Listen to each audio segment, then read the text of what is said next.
Hello, everyone, and welcome to the Awaken Together podcast. I'm Jen, and today I'm going to be interviewing a special guest. She goes by Kitty, and I really found her page through my TikTok world. I feel like I've been following and watching her journey as she has just been posting and evolving on her spiritual path. I was so excited to reach out to her. She is a writer and author, a TikTok content creator, a creativity coach, and the author of the book Tarot Affirmations.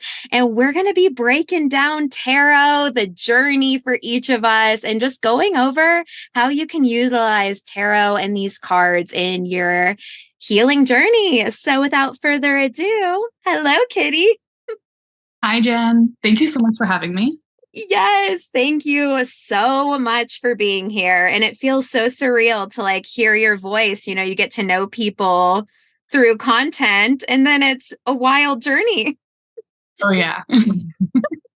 Yeah, I feel like I know your face so well. And so, yeah, I'm just so excited for you to come on and share all this with us. So, if you want to start us off by just sharing some of your spiritual journey, because we're an awakening podcast and definitely we've evolved so much even since creating this. And I just love to hear just some of your spiritual journey and how tarot found you. Thank you so much, Jen. Yeah, I am also so excited to be here. And it's so cool. And I'm so grateful for the internet and for TikTok specifically because the spiritual side of TikTok has connected me with some of the coolest people. Same. But so my spiritual awakening or spiritual journey started when I was 20, maybe. I fell in love with astrology around the same time that I started reading spiritual texts and the power of now, and that kind of stuff. But even before then, when I was in high school, I learned that my friend's mom knew how to read tarot cards. And I thought that was so cool. So I ran to Barnes and Nobles to get myself a deck of cards.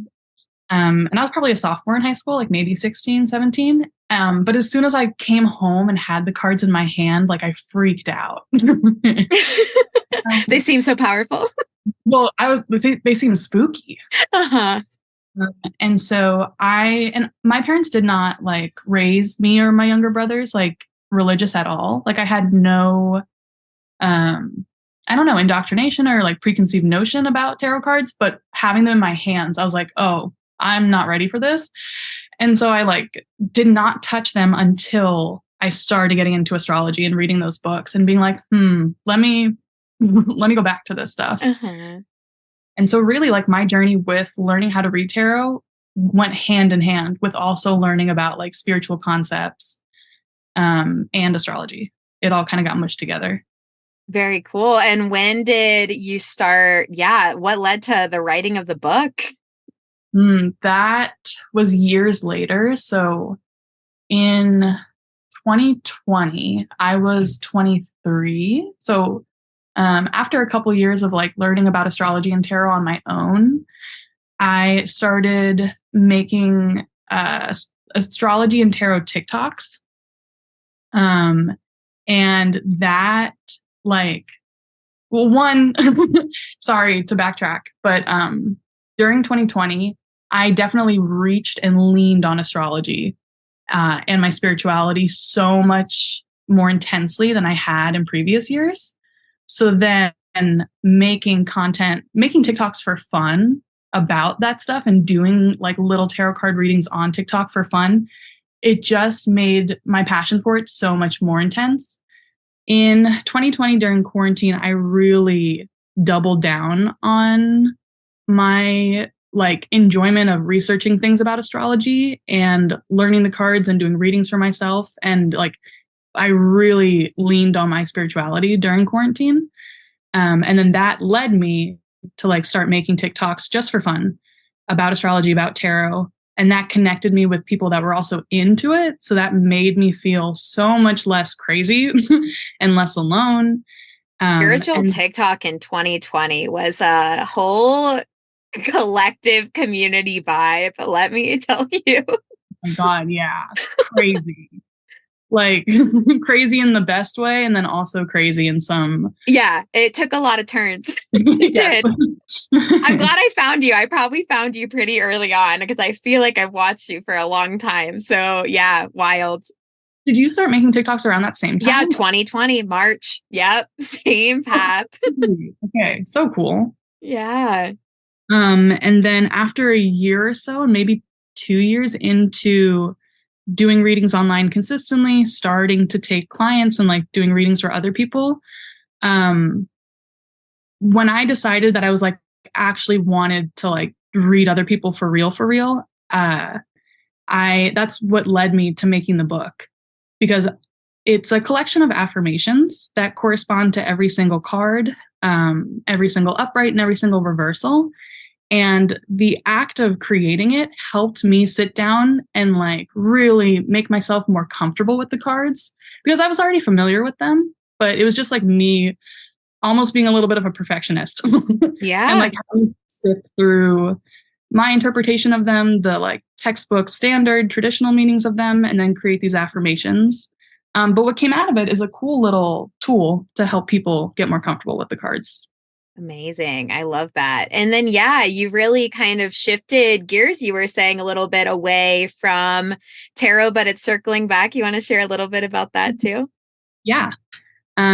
So after pursuing, well, the thing, listen, I love TikTok. I love the internet, but the internet also loves to niche you down. Hmm. Um, and there can be a lot of success in niching yourself down.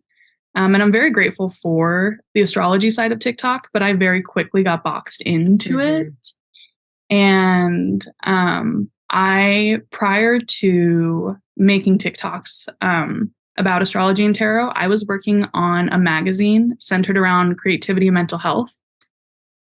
But in a lot of ways, I was ready to walk away from the magazine because I felt like I was ready to talk about my spirituality, and that wasn't exactly the avenue to do so. So it made sense to like pivot and do TikToks. But then after a couple of years of only talking about astrology, I realized that I missed having an outlet to talk about creativity and just mental health without a spiritual context. So about a year ago, I stopped taking clients and I stopped making astrology and tarot centered content for the sake of like trying to unbox myself from that Hmm. niche. And I started talking about creativity.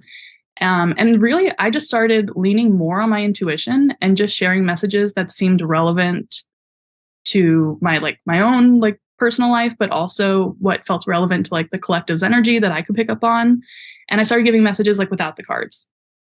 Um, and just in these like past couple weeks, I have felt like the tug to return to tarot and return to astrology, especially being in the middle of eclipse season. Hmm. Yep. Yep.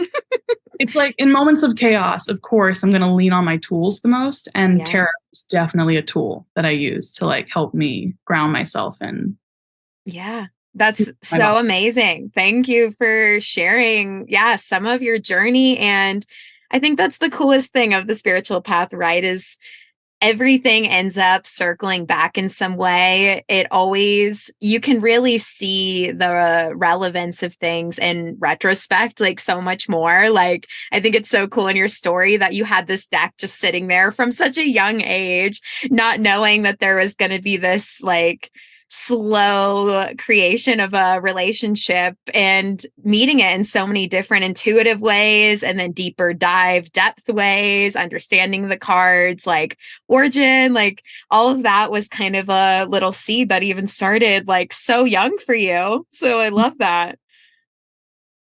Oh, yeah, it's so cool.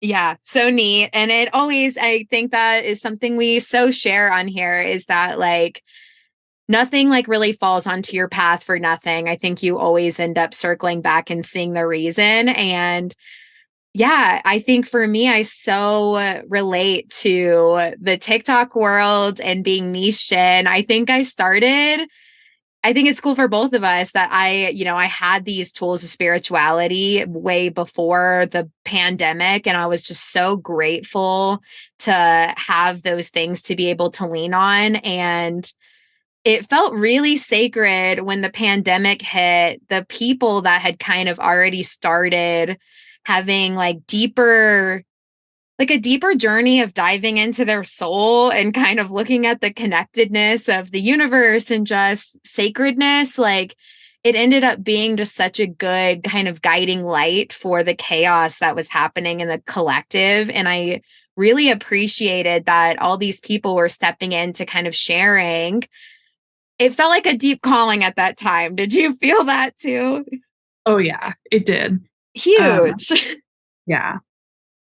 Yeah, so I think for me, I just wanted to kind of, yeah, have it as an outlet just to kind of share all these things I had been digging into. And I found that the people that it was attracting were just deeply needing tools in their toolbox. So I felt like I really got to step into like a teaching role for the first time when I had been kind of more closeted and kind of in my phase of like, I mean, I had years of like studying the same type of books and texts and going through trainings and workshops. And all of this stuff was still very scary to be like more public about. But I needed that creative outlet as well at that time. And the feedback in the community from it was absolutely incredible. And yeah, I loved it. I found all these, I really started diving deep into astrology pretty much. It started in like 2019, but got so big. So finding all these people talking about the things I loved, like on the platform, it was amazing. And I love that there was like tarot readers and everything. Just,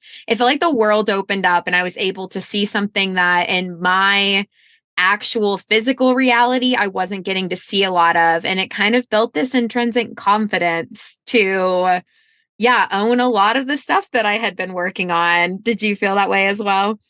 Yeah. I moved through something extremely similar, but also it like being honest online about like what I believe in and sharing what I actually felt, and even just like sharing little tarot card readings. It also made me confront a lot of the skepticism that Mm-hmm. I had been like unknowingly carrying for a while Mm-hmm.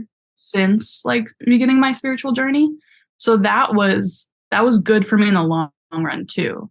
Yeah. To just show up and kind of confront the the part of me that didn't fully believe uh, Mm-hmm. in the things that were helpful to me, and the things that had improved the quality of my life. You know what I Yeah. mean? Absolutely. And I think this is definitely important. We're going to dive into tarot a little bit and go into more depth, but I think yeah, kind of connecting the dots on what tools were helping and hurting and how to have like a good relationship with all of them. I think what we saw for people not on TikTok that listened to the podcast, like there was just a really wild kind of ebb and flow of that platform because I think the spiritual community really found themselves. But I think in that time too, it was reflective in a lot of ways because you also saw people taking things in a way that did not feel like intuitively good to me. I saw people taking tarot kind of way too far. I watched a lot of people becoming more anxious from some of the tools versus knowing how to yeah, use it as like a healthy extension. I think it sounds like from your journey and I know with mine that you can't use stuff outside of you until you've done some of the work on the inside. And I think what was happening was people were flocking to these tools outside of themselves when really it has to kind of merge with where you're at in your own, like peering into your soul, looking at the shadow side of things, like digging through some of those old wounds. Like a lot of that had already started to happen to me. And so then all these other tools became a way to kind of like meditate inward, reflect, and yeah, I think I met a lot of those tools in a healthy way because of some of my skepticism and just like having other things kind of fall into my plate beforehand. But then tarot was really pretty healthy. I had a pretty healthy relationship with it, I think, early on, but I definitely saw people just pulling like 20 readings a day, saying like it's just I can't weave all this together. And it's like, yeah, maybe it's getting like a little stretched. What is your take on some of that? No, I feel the exact same way. I think that tarot is such a unique tool, because I believe that it's just one way that we can learn how to like actually trust ourselves as channels and Mm-hmm. as sources or as messengers, um, to source energy itself, or just the wisest part of our being. Like it's a way that we can access our intuition in a physical form. Yeah. But I another reason that I stepped away from it was because I had clients where I could see that they were using tarot to substitute therapy, or Yeah. maybe a little bit deeper into like their own stuff. Because like anything, it can become addictive. Yeah. And then also tarot is like storytelling. Mm-hmm. So I think as humans, we also just love a good story and we love to hear about ourselves. And so it also makes sense to me, like the addictive escapist tendency that exists for us to like want to consume and hear about our own lives, and like hear that things are going to be okay, or hear certain feedback Yeah. instead of actually living our life and putting ourselves in situations where we would find the clarity on our own. Absolutely. Absolutely. And yeah, I think for me, what I found worked best, and I'd love to hear for you, like how you kind of use the tarot. We can break it down, but I found for me that it felt really helpful just to do a reading for myself and then, post it up on my little altar, just like have it out because I wanted time for the message to be able to integrate and kind of like think through it and watch life kind of unfold and kind of see this interwoven connection with that. So, to me, it was helpful to do, like less frequent readings. I usually would do one with like, new moons or something like setting into the like moon cycle. And for me, just like not letting it overwhelm. But I love that you also, it sounds like through your book, kind of wrote it through like a more affirmation lens, which is awesome way to kind of create a healthier boundary system with it automatically. Because I've seen people be like, oh, fuck, like reversed, my whole life's gonna go to shit. And then, like, just make themselves like paranoid to the point of like, just overwhelm. When I find it's often a direct correlation to what is like currently going on, it makes me feel very validated, usually in my current experience. And then when I use that as a tool for like, maybe even the near future, what I'm currently kind of going through as guidance, then I can really keep looking at those cards and seeing it as something that I can journal and reflect with. What's your favorite way to kind of use them, or how has that evolved for you? I usually journal with them. Yeah. I love the idea of like keeping the reading out though, and like what you said you do, you put it on your altar. I think that's Mhm. cool. Um, but for the most part, like I will, especially, and I always recommend this to people that are like trying to learn tarot pretty early on. Like just start with one card pull and then journal about the card, the meaning, what comes up for you. And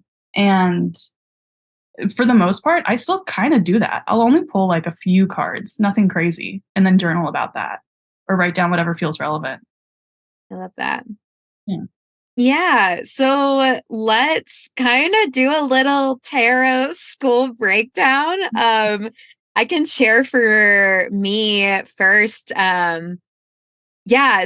I definitely wanted to kind of like memorize the cards through. I wanted to get where I haven't had to go to like biddytarot.com and read every single like full thing. I wanted to kind of develop a meaning with the cards. And I think with any card deck, the more time you kind of spend with it over years, the more you'll see patterns kind of connect of like, oh, I always get this kind of card when this is kind of coming up. Like I definitely I'm such a pattern seer anyway. And I definitely am like, okay, I know what this is like pulling to. I always get, cards like this when this kind of thing is going on. But I think for me, understanding that the cards are broken into elements, at least the minor cards, I really liked that because for me, I already had astrology as such a tool.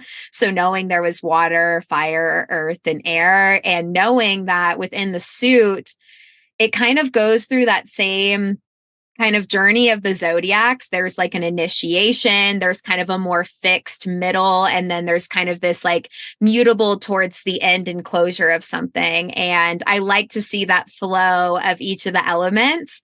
But I think that's a really cool way to view it, that whenever, cups are coming up, cups are always going to be kind of correlated to that water element. And it shows kind of a mysticism, intuitive, emotional type of journey.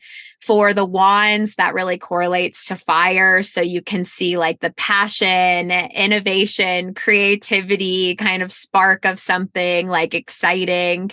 And then going into swords, it matches with that air element. So it's usually your communication, intellect, a journey of learning something new or integrating new knowledge. And then going into pentacles, that is the earth element. So something practical, material, something to do with money or something more in the practical reality kind of surfacing up. And that little correlation link was so huge for me. So I'd love, Kitty, you tell us, any of the tarot school knowledge you kind of want to share, some of your like ways you kind of grasp the cards or how you like to kind of share with people how they can use them. Yeah. I do want to begin by saying it is so overwhelming in the beginning. There's a lot of cards. A lot of cards, and then every single card has essentially like two different meanings. Mm-hmm. But I love your approach because it helps you wrap your brain around it to break it all up, break the cards up into suits and different elements. And so the first 20 cards of the deck are called the major arcana. And then the rest of the cards that all pertain to different elements, they're the minor arcana. And I think it's Latin, but the translation for major and minor arcana is little and big secrets.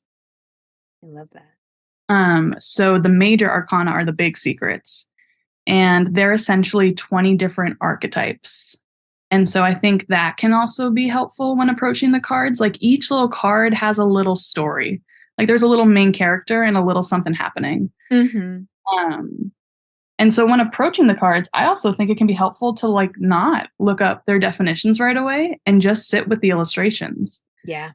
And so then you intuitively have your own understanding of what that energy means to you.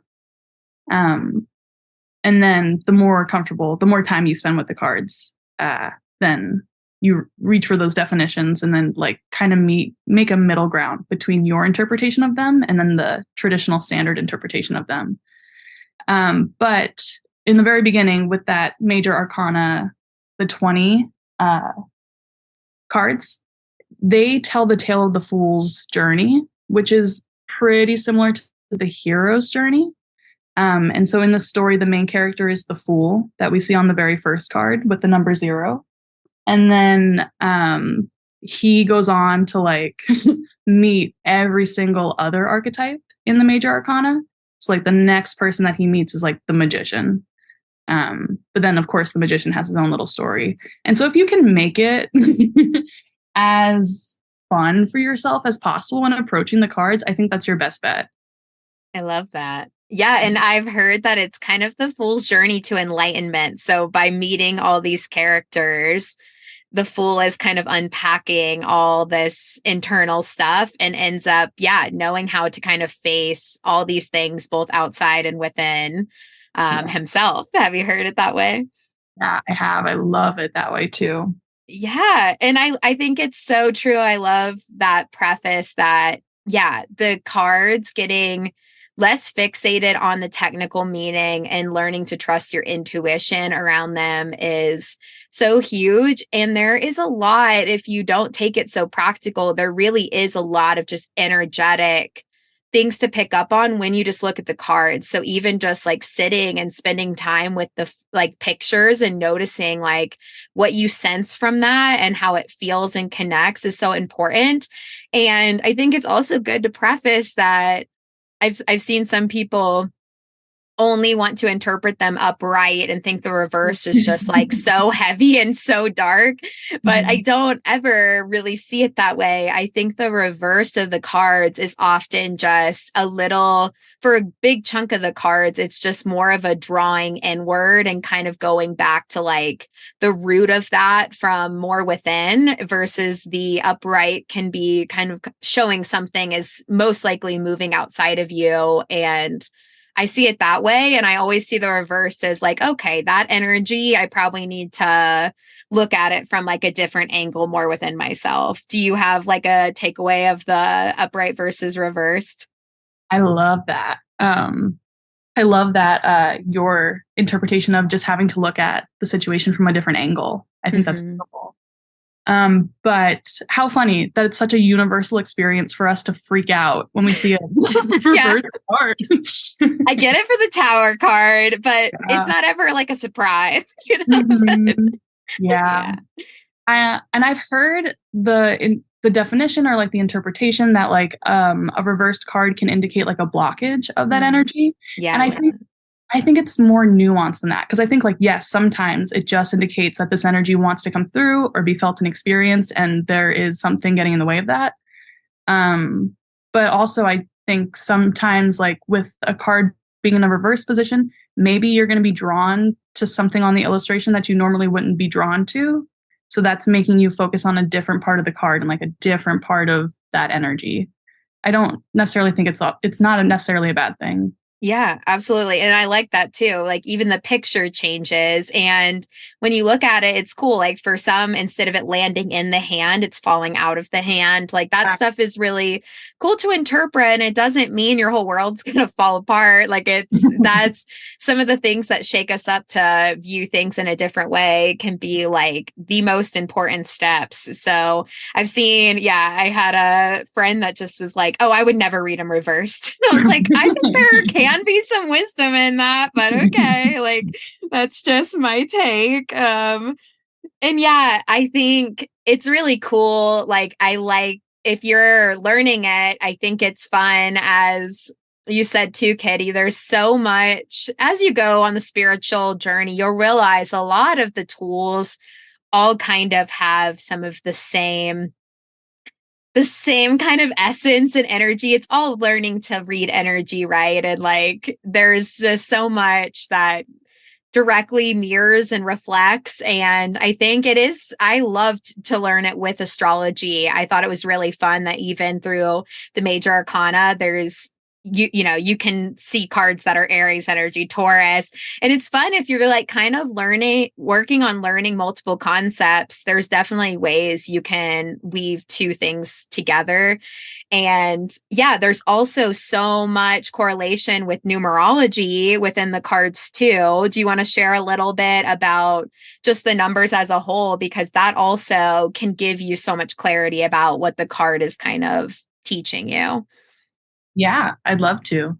Because then that's also like another way to get a little bit more comfortable with the cards right away too, to have like a basic understanding of what numbers carry, their meaning, their energy. And so like the deck starts with the Fool as the number 0. And 0 represents like a void space, like and a beginning, but also an ending, and how those two usually coincide with one another. We don't experience endings without experiencing some kind of beginning. And then the number 1 is the first thing to come out of the void space. So the number 1 has a lot to do with thought and manifestation and like having an idea or like a seed that then gets planted and like brought into reality. So in a lot of ways, like the number 1 can also be associated with new beginnings. The number 2 and the number 1 typically carries like a more masculine polarity or energy to it, like traditional masculine energy, whereas the number 2 is a little bit more feminine. And it represents things like partnership and like being able to have some kind of reflection. So if 1 represents like having an idea, then the number 2 has a lot to do with like being able to bounce your ideas off of something or someone. And just like you're no longer alone when you're working with number 2s. And then the number 3 has a lot to do with creative energy, which I think is really cool. And it has a lot to do with like the masculine and feminine coming together to birth something into reality, or you just taking the time and effort to nurture something into reality. And so the number 3, I know that's associated with the Empress. And she's this like gorgeous goddess who's pregnant, like very fertile. That's a very nice, like, it's echoed very nicely in the Empress card. And then the number 4 makes me think about like 4 legs on a table. It's essentially a very protective energy, which is associated with the Emperor who comes after the Empress. And it's this idea that like now we have something created. Now we have a creation. It's time to protect it. It's time to build a kingdom for this thing to live in. It's time to build a world for this thing to live in. So 4s, and that's kind of cool because in astrology, like in our birth chart, the 4th house has a lot to do with like home and our upbringing from. Absolutely. And actually, like in the birth chart, numerology plays a big role. Like these concepts are echoed. It's so echoed. Yeah, big time. Might as well learn it all together. True. Yeah. And then 5 is kind of a rebellious energy. 5 is interesting because in the tarot, the 5th card is the Hierophant. And he has a lot to do with like tradition and upholding tradition. So 5s tend to be about conflict and like rebelling out of tradition or like questioning what was built in the energy of like the 4 and what came before us. 5 is where we tend to experience some kind of contrast. And then in like the minor arcana, like when you see the 5 of wands, when you see the 5 of swords, like it is conflict. Challenges here. Challenges here. Challenges. Yeah, challenge is a good word. We'll pull those cards when we're moving through some kind of challenge, but it's because something needs to like break apart to be rebuilt. And then the number 6 has a lot to do with like harmony and balance and beautifying. The number 6 is the Lover's card in the major arcana. But it's also a number that is associated with Venus energy, Venusian energy. And it's really about balancing out and beautifying and finding a sense of beauty in what we're moving through. And then the number 7 is a very like spiritual number. It's often called like a spiritual bridge. The 7 energy tends to like bridge our like physical manifested world with the spiritual like unmanifested world. And 7 has a lot to do with like options. So we see this perfectly in like the 7 of cups when there's a lot of different ways we could be moving forward and we don't exactly know like what to do quite yet. But with 7, there's always like an element of like needing to trust yourself and just kind of like pick something and figure it out and not be afraid to like cross over that bridge and like do something new. And then the number 8 has a lot to do with like power and karma. And the number 8's a cool number because if you flip it on its side, it's the infinity symbol. And so 8 is associated with the strength card in the major arcana. And it really it represents like the power of gentleness. 8 has a lot to do with like being courageous enough to like be kind and gentle and finding a sense of strength in yourself, despite and in spite of your karma and despite of like what you've moved through, if that makes sense. Like finding strength in your story. And then number 9, which is coincided with the Hermit card, it's about wisdom. It's about like graduating, being so close to closing a chapter, reflecting on like everything that you have moved through, reflecting on everything that you've learned, and really tapping into your own wisdom, and kind of doing your own thing. There's something like maybe isolating, but also just like recluse about the number 9. But independent. Independent. There we go. Yeah. That's the right word. I love it. And then last but not least, the 10 represents like completion, a full circle moment. And then 10 is like the number 1 and 0 coming together. It's like the idea and the void space coming together, and like being able to, I don't know, have a better understanding of the big picture. And the 10th card in the major arcana is the Wheel of Fortune, which is honestly like it's a tough card to like fully grasp, the Wheel of Fortune. Absolutely. But in my opinion, at least as of right now, I believe that like the Wheel of Fortune has a lot to do with the fact that like the wheel is always turning. It's the wheel of life. And we're just like on the wheel of life. Like it's not our responsibility to like make sense of everything. It's just like our responsibility to live out this cycle. And so a 10 represents like the cycle coming to an end.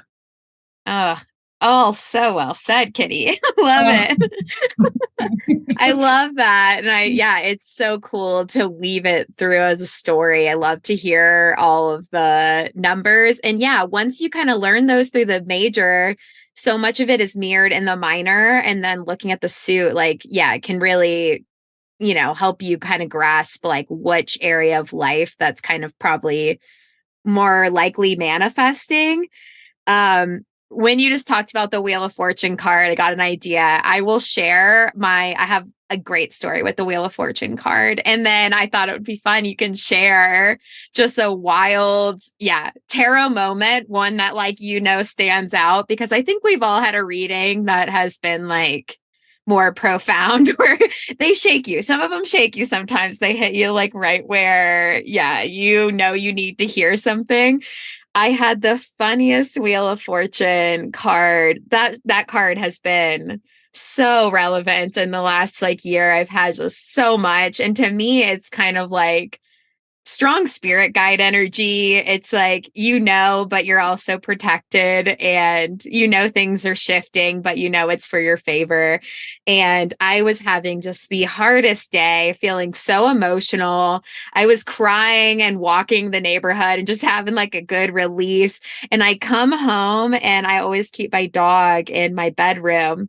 And my tarot deck is like, he never has messed with this stuff before. And I open the door, and my dog is literally, he had just the tiniest little teeth mark on the Wheel of Fortune card, and it's laying right by his paws, and he's just looking at me.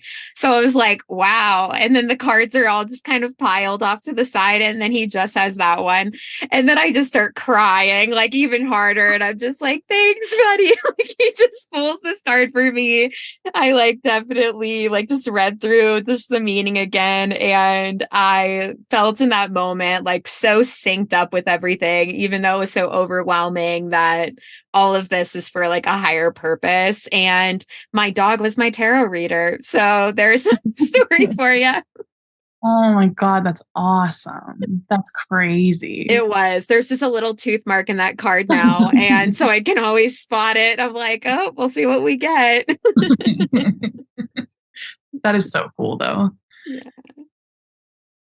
Did you have a tarot, a particular reading that stood out to you? The first one that comes to mind is a reading that I did for like on TikTok, like a collective reading. And at the time, I have worked for Starbucks for like 5 years. This is the first time in my life where like I'm not working at a Starbucks in a very long time. But at the time of me doing the reading, I didn't have a job. Like I had quit the Starbucks that I was at, and like didn't know if I wanted to like actually go back to that company or do something different. And so the reading that I gave for the collective was something along the lines of like you're going to find yourself in a situation, and it's going to be similar to like what you've moved through in the past, but it was something about like having a lot of freedom when it comes to your time and your schedule, and just being blown away by how easy it is. I forget the exact wording of it, but it was something where like I was just pumping out a collective reading, Jen, and Uh-huh. I was robotic about it. I was just saying whatever was coming through, and it was something very basic. It was about the fact that like you're gonna find yourself in a situation where like I don't know, your schedule is you just have so much more control over your schedule, essentially. And then maybe a couple weeks later, I applied to a bunch of different Starbucks locations, like just trying to find a job. And the first one to reach back to me was this location. And I was living in New York at the time. So it was a location in Manhattan that was mobile order only, Ooh, closed on the weekends. nice. I I didn't even know that existed. And so for that to land in my lap, And then um, that reading just comes right to the forefront. was really cool. I was like, holy crap. I read myself and I didn't even realize it. I love that. Such a like that being at that store was so wild. I did not know anything like that existed. And I had such a good time. Like that was perfect. It was exactly what I needed. Uh, Amazing. I love that. Yeah, and that's a very cool point to make too, that like this is why I think it can get a little crazy if you're pulling cards like all day. I, Day, because some of the time the stuff from the reading will hit like a little bit after, and it's wild. And yeah, the cards will just like come to mind at that moment. It feels like kind of a full circle, like it's pieced together, and you're realizing like, whoa, yeah, that's what they were trying to tell me, and I had to kind of live a little bit to like have it sit in. But it's, yeah, the synchronicities that can happen with the cards is just really, really beautiful. And I think, um, yeah, it sounds like your affirmation stuff. That's amazing that you have that book. Do you have any recommendations I have like the Rider Tarot card deck. Any recommendations of what you have like found or card suggestions for listeners? mm, I really don't. I love the Rider deck. The Rider Waite deck. Yeah. That was my first deck too. Uh, and I think because so much stuff on the internet and even books are like centered around that specific deck, I do think it can be helpful to like have that one. But no, honestly, I think it, in my opinion, like you just reach for whatever you're intuitively drawn to. Like you reach for whatever deck seems most exciting to you that you like want to use and want to spend time with. And I have seen uh cool decks where like the definitions of each card is like on the deck is like on the card. Mm-hmm. Have you seen those where like if Yeah, you that's nice. Uh-huh. so for beginners like that I think would be awesome to just like have to use. But really, I think you should just grab whatever you feel excited to use and mess around with. Yeah, because you definitely, I think all of us early on, like all these cards and all these, it's such a fun like artist production too. I just think it's so beautiful how people put their own stamp on all of it. I have definitely more decks than I need, but it's really cool because you can, yeah, you're wanting to develop a relationship with that deck, because that's when the synchronicities get even crazier, right? Where you put your attention is also where Yeah. you send energy. And when you spend time with the deck, the stories and the accuracy of everything get so much more real because you're developing a relationship with it and a way to tune into higher self or whatever sources for you. And yeah, that's definitely what I think the main takeaway is with the card decks. Mm-hmm.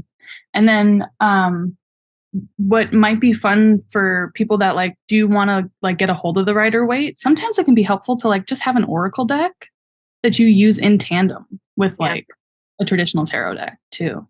Yeah. I love Yeah. that. Then you can get yeah, even just another like level of clarity. I love that. Well, Kitty, this has been so fun. I thank you all for attending a little mini tarot school. And yeah, how can our listeners send love and support you? How, yeah, all the social media handles, all the things. All right. I am Kitty Knorr, KITTYKNORR, on like all of my social media platforms. So Instagram, TikTok, Twitter, all the things. I have that book out, Tarot Affirmations, for anyone who's interested in learning how to read tarot through a collection of affirmations. It definitely helps. It definitely makes it a little bit more personalized and definitely takes a little bit of the overwhelm out of the way. And you can get your hands on like a free PDF of my book when you subscribe to my newsletter on my website. But if you're ready to dive deep and learn more about tarot, I also sell a little tarot course on that website too. My website. Amazing. And what's the website? KittyKnorr.com. Perfect. Stay consistent. I love that. Well, this has been so amazing. We so appreciate you sharing your soul with us and just your knowledge. And thank you to all the listeners for listening to another episode of Awaken Together. And we'll see you later. Bye, Kitty. Jen.